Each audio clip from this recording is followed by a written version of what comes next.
আপনারা কি কখনো এমন কোনো জায়গায় গেছেন যেখানে রাতের নীরবতার মধ্যেও ভেসে আছে ভক্তির সুর, যেখানে চারিদিক অন্ধকার কিন্তু মনটা আলোয় ভরে যায়? আজ আমি আপনাদের নিয়ে এসেছি বাঁকুড়ার এক রহস্যময় এবং ভক্তিময় জায়গায়, নববৃন্দাবন মন্দির। এই জায়গাটা শুধু একটা মন্দির নয়, এটা একটা অনুভূতি। এখন আপনারা যেটা দেখছেন, এটা কোনো সিনেমার দৃশ্য না, এটা বাস্তব। রাতের এই পরিবেশের চারিদিকে আলো আর ছায়ার খেলা, আর তার মাঝেই ভেসে আসছে হরিনাম সংকীর্তনের শব্দ। হরে কৃষ্ণ কৃষ্ণ কৃষ্ণ হরে হরে। এই শব্দটা শুধু কানে আসে না, এটা মনে গিয়ে লাগে। ধীরে ধীরে যত এগোনো যায়, ততই এই জায়গার ভক্তিময় পরিবেশটা অনুভব করা যায়। এই যে সামনে আপনারা দেখছেন নববৃন্দাবন মন্দির, দেখতেই কত সুন্দর, কিন্তু শুধু বাইরের সৌন্দর্য নয়, এর ভেতরের পরিবেশটাও আসল। মন্দিরের ভেতরে রয়েছে রাধা গোবিন্দের অপূর্ব মূর্তি। এই মূর্তিগুলোর দিকে তাকালে মনে হয় এগুলো যেন শুধু পাথর নয়, এগুলো যেন জীবন্ত। এখানে দাঁড়িয়ে থাকলে সময় কেমন থেমে যায়। লোকজন ভক্তি ভরে প্রণাম করছে, কেউ জপ করছে, কেউ আবার নিঃশব্দে বসে আছে। কারণ এই জায়গাটা এমন যেখানে শব্দের থেকেও নীরবতা বেশি কথা বলে।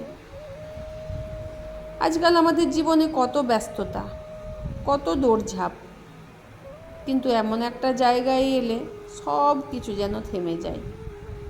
মনে একটা অদ্ভুত শান্তি আসে। এই হরিনাম, এই ভক্তি, এই পরিবেশ সব কিছু মিলিয়ে মনে হয় আমরা যেন নিজের কাছেই ফিরে আসছি। অনেকে এখানে এসে চোখ বন্ধ করে বসে থাকে, কারণ তারা জানে এই শান্তিটা বাইরে কোথাও পাওয়া যায় না।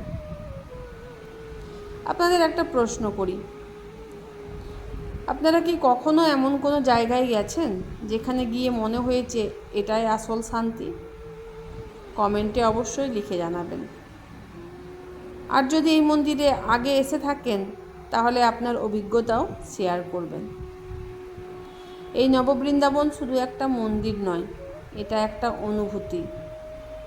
এখানে এলে মনে হয় জীবনের সব কোলাহল থেকে একটু দূরে চলে এসেছি। শুধু ভক্তি, তবু শান্তি।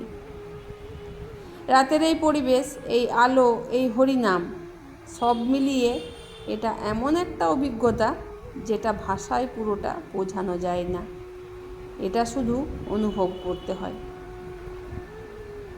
তো বন্ধুরা, আমি আর বিশেষ কিছু বলবো না ভিডিওতে আপনাদের সাথে কী কী জিনিস আমি শেয়ার করেছি সেটা অবশ্যই দেখুন, উপভোগ করুন, অনুভব করুন। আর যদি ভিডিওটা আপনাদের ভালো লেগে থাকে তাহলে অবশ্যই একটা লাইক করবেন, এবং এমন আরও ভক্তিমূলক ও সুন্দর জায়গার ভিডিও দেখতে চাইলে চ্যানেলটা সাবস্ক্রাইব করে পাশে থাকবেন। শেষে সবাইকে বলবো হরে কৃষ্ণ।